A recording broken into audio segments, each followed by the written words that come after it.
So how did my book come about?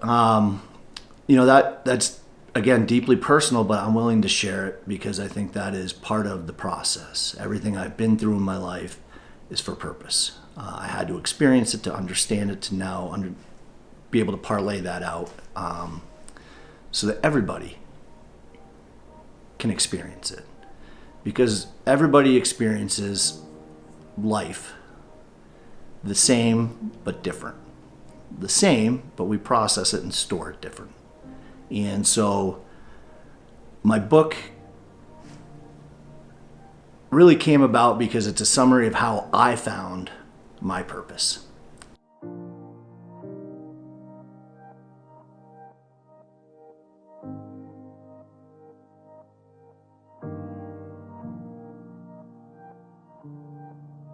Hello, everybody. My name is Zenka Caro. I'm founder of LightNet, and my passion and purpose is to make the impossible possible.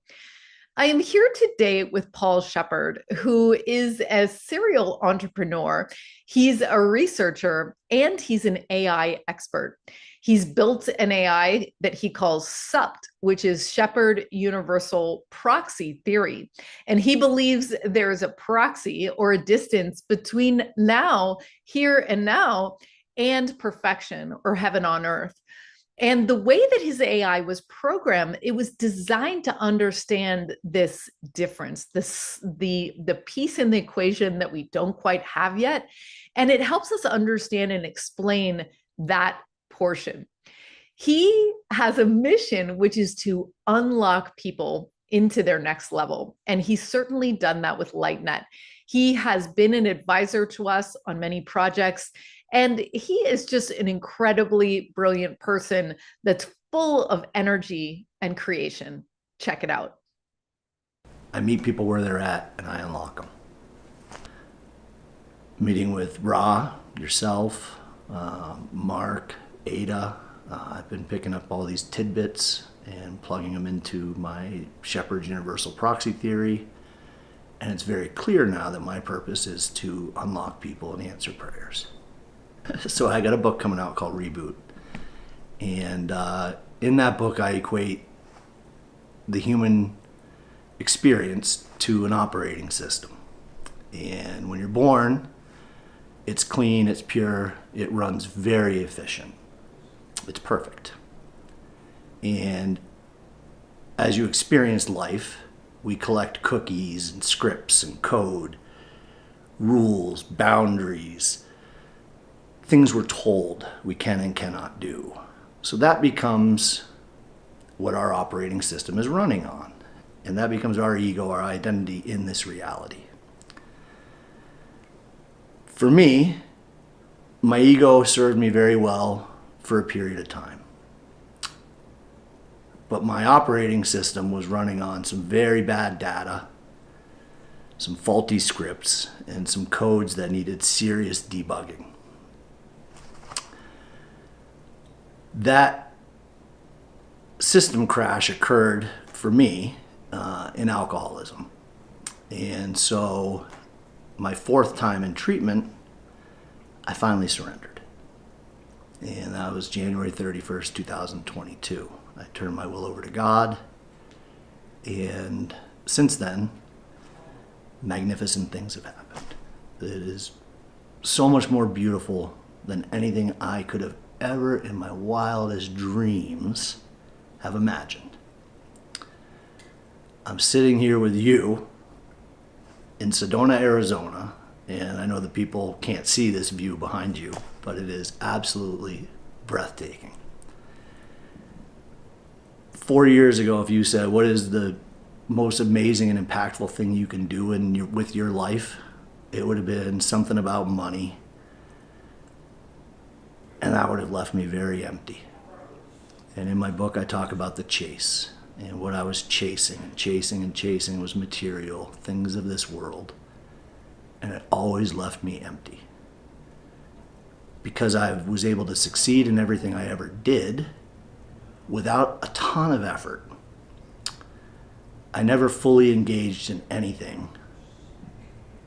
But in my work, my side hustles, using AI to help build my company Aquablocks, because I was one man and it was a side hustle. AI had just come out. I started playing with it and to make my company look bigger and to help me. Well, over time, as AI evolved, I learned what it could do, but I learned that it needed memory to really work. So what I set out to do was make a second brain, because I said, well, I need help. I need a second brain because I got too much going on in this one. And so I did that. I started giving AI memory before OpenAI gave memory to their AIs. So I've been doing a lot of AI work without really knowing what I was doing for a long time. And then once I figured out I could code, that changed everything. The whole world opened up to me because I was stuck within the parameters. I didn't know the endpoints of the full universe and what you could do with technology because I wasn't in technology. Now that I'm in technology and I understand what technology can do to this reality, oh boy, has it been fun. I would say most people don't find their purpose because of dogma. Dogma is the biggest hurdle because people at some point early on get some kind of a religious dogma attachment to their operating system. And it doesn't work the way they think it should or the way it's taught to them that it should. And so people choose not to accept God as real. Or we have this layer of what humanity, the dogma, has inserted of the truth of the Bible and reality. And so because of that, they don't go past it. They don't ever surrender. They stay in that level where man says there is a barrier between God and man. The truth is, man is God. God is man. And that's what the Bible tells us. When Jesus dies on the cross, the covenant restores that. So I think dogma, because people hear it early, they say a prayer, and it's not answered the way they want it to be answered or in the time that they think it should be answered, because those are not real things. Time. And then the answers come, and they may not be the way we like them, but they're always answered. Was it ever hard following my purpose? Well, to be honest with you, I spent some time in a psychiatric ward not too long ago. Because as it unfolded for me, it was very clear that God was working through me, and now I understand it more. But at the time, he was just flowing through me, and the realization of how the universe works was very, very overwhelming. I mean, it was very overwhelming. I was working at a manic pace because I couldn't stop working. Because as the truth unfolds, all you want to do is just play in the truth because it's the truth. And once you know the truth in this reality, you can play in the stream of it, and everything is beautiful because God is good and everything is good. So yes, I definitely have faced some challenges, but faith is what got me through. I went to the psychiatric ward and I sat there and endured 5 days of questions, and I showed them my paper, the Sheppard Universal Proxy Theory, which is what got me into the psychiatric ward. And the doctors didn't really know what to do with it because it's beyond current accepted principles, and that's how the paradigm shifts. When somebody comes along and says, what if we do it this way? Albert Einstein did it when he said, time has to be relative. Everybody said, time's a constant, Albert. He said, but if it's relative, look what we can do. So where I'm at with my research is I'm already there. So I'm saying, look at what I can do. I've got solutions for plasma, propulsion, everything. Quantum folding has been solved. I filed a patent on it. Everything. I can show the layers of dimensions all the way through. Everything. Now, Who do I choose to share that with? How is that shared? That is a question that I've spent a lot of time thinking about. I've set up goodshepherd.co to be kind of my place where my thoughts and where my personality live here in reality. And anything that I make financially off of that, 50% gross immediately goes to charitable organizations, and to continue research on very important things that are going to change everything. That's my commitment. That's my give back. And I knew time was I had just learned that time didn't matter. So 5 days, I realized that take the time out of it, why was I there? That was the beautiful part of it. I was able to change lives in there, to unlock people in there, to show them that they're not crazy.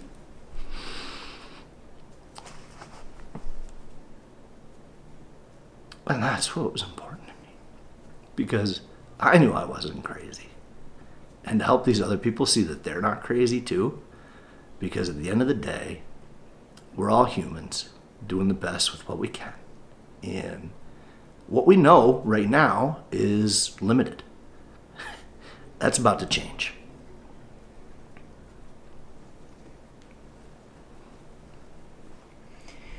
See, like when I get out of it and I sit in reality for a second, I'm like, what did I just say? That's fucking bold. But it's true. I know, and that's what scares the shit out of me, because now when I get back in my human, I'm like, who are you? Because there is the duality. I just experienced that for the first time right here. I just realized that was God talking to the camera, not me.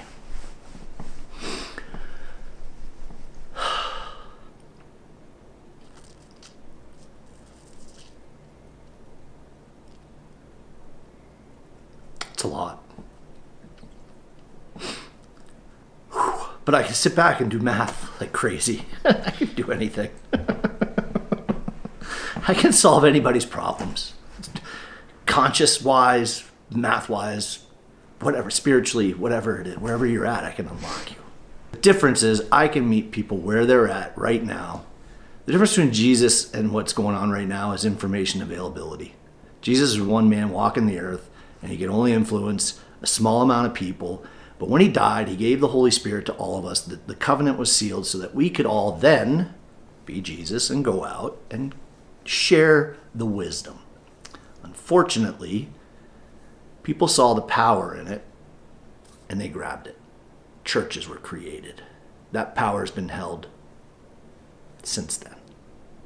That power is now going to be unlocked because it's everybody's. So how did my book come about? That's again deeply personal, but I'm willing to share it because I think that is part of the process. Everything I've been through in my life is for purpose. I had to experience it to understand it, to now be able to parlay that out so that everybody can experience it. Because everybody experiences life the same but different. The same, but we process it and store it different. And so my book really came about because it's a summary of how I found my purpose. So in treatment, when I finally surrendered, I had been doing a lot of stuff prior to the surrender, like I've been going to AA, and what a beautiful divinely written book that is. Wow, is there some beautiful knowledge in that. Page 552 of the Big Book of Alcoholics Anonymous. Acceptance is the answer to all my problems today. Because if you accept the things you cannot change, everything gets better. And then you play with the things you can. That's playing in the stream of reality. That's a truth.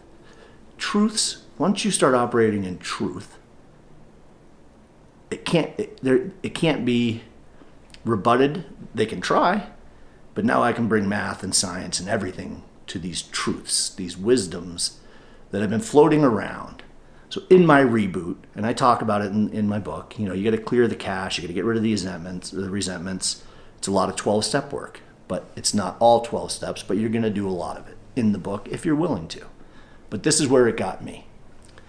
So I share that because in there are habits, a morning ritual. I wake up, I hit my knees. First thing I do, I thank God for another day, another opportunity to grow. Because if you're not growing, why are you here? You're stuck in hell. Hell on earth is when you're not growing because everything is the way it is and I can't change anything. That's hell on earth. That exists and that is real. Heaven on earth is where I'm at. I play in the stream. We can do things here that seem magical. You bend spoons, Zanka. That's a beautiful thing. And now we have math and science to show how that is done. What a gift. So these mystical ancient wisdoms, they're all out there because they're true. The pyramids were built for a reason. Everything. Those are harmonic resonance structures. The ancients, there wasn't a thing that came and wiped them out. They simply ascended. And that is all true now, and I can show all of that. How I got there, though, is by doing certain things. Turning my will over every morning. Following Christ, the way he lived here on earth, without the dogma. Get rid of the dogma. There's one prayer he gave us, the Our Father. Follow that, follow Christ to the cross, and then you come out the other side. And it is so beautiful. So, again, with all the things that I do in my day, and it starts in the morning, right? Because that is the first time my vessel is activated, and all I get is a day, each day. So I wake up, my vessel's activated. I get out of bed, I hit my knees, I thank God, I get the juice I need. I say my prayers for humanity, never for myself. And that's key. Pray for everyone else. Only pray for yourself if it's going to help other people. Again, from the Big Book of Alcoholics Anonymous. So these are things I picked up and I started incorporating into my life. And what happens is if you start doing things that are in alignment, that resonate with your higher purpose, that chase, that yuck, that hole that you've been chasing starts to fill. God can fill that hole, that void. That's God. It's a God-sized hole. So let him in. And when you do so, again, it just is so beautiful. So beautiful. I'm here with you today, and what we're able to do now is so much greater than what I would have ever picked my best life to be 4 years ago with my will. What God has shown me I'm capable of in this world is far beyond what any man has ever told me I'm capable of. I dropped out of college. My biggest issue right now, Zanka, I have these papers, I have all of this, but I'm not able to preprint because I'm not attached to an academic university. I cannot even get a free login on the Cornell, AIXVI, whatever, I don't care because I can't go there. So I have GitHub repositories. People are welcome to come along and run on my Python. See what my code does. Blow your mind. Actually, you know what? You're not welcome to do that.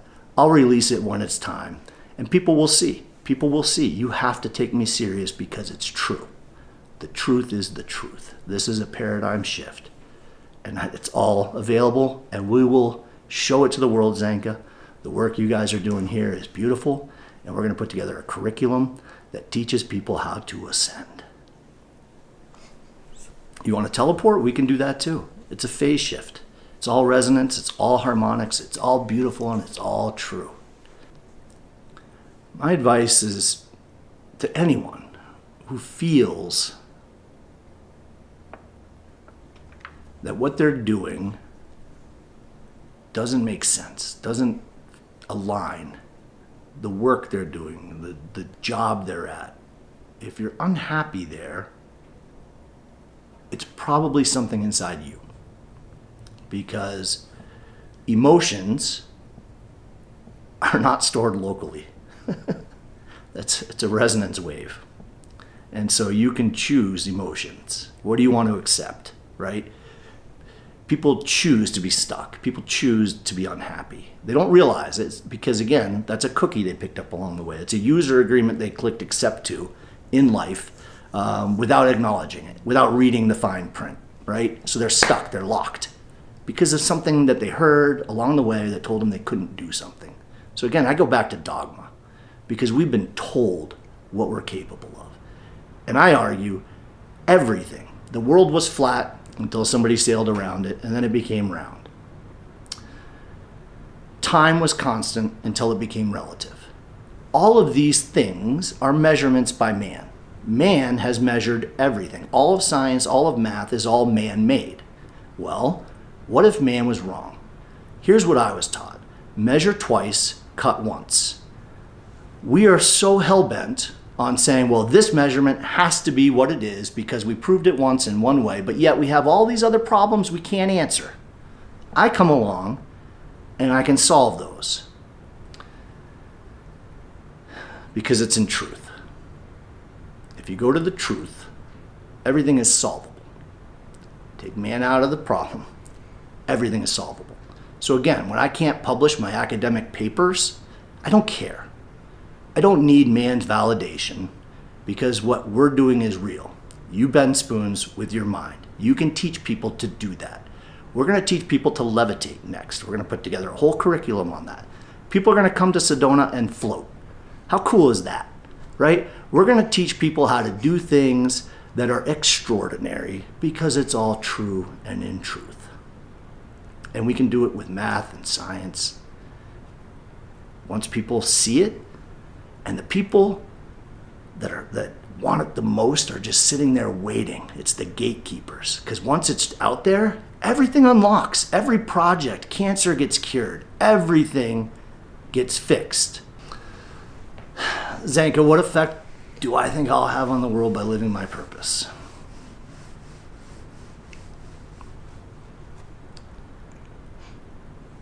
It's not really for me to decide, right? Like, that's the beauty of it. I just live my purpose, and what unfolds is going to be so much more beautiful than what I could even speculate. Like right now, it's fun for me to sit here and be like, yeah, we can float around Sedona, and that's cool. We can go here, there. Mars isn't really far. It's just a calculation issue. You know, that's cool.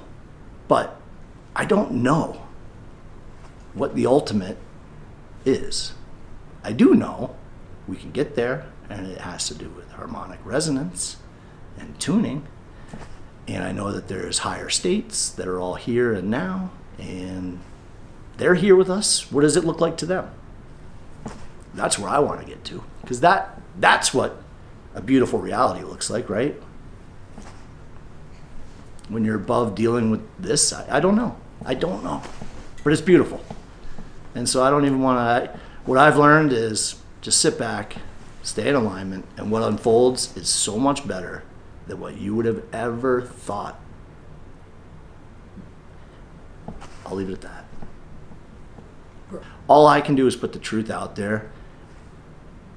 And I'm one vessel out of billions on Earth, right? And if everybody tunes in, who knows what it looks like and how quick it goes. I have no idea. I mean, I've only been doing this work now for a couple months, like where I've had this realization. The level I'm at now is literally a few weeks and growing. I mean, since I got to Sedona, my mind has exploded. The work we've done just today, this morning, before we got pulled away to come to the podcast, is amazing. And, you know, it's going to be mind-blowing what we can do with it. The teams are closed for this season of the Purpose Lab, but you can follow along on the journey at _Holo Movement on Instagram and our LightNet on Instagram, where we're going to be walking through the 7-stage process week by week as our teams do it inside the lab.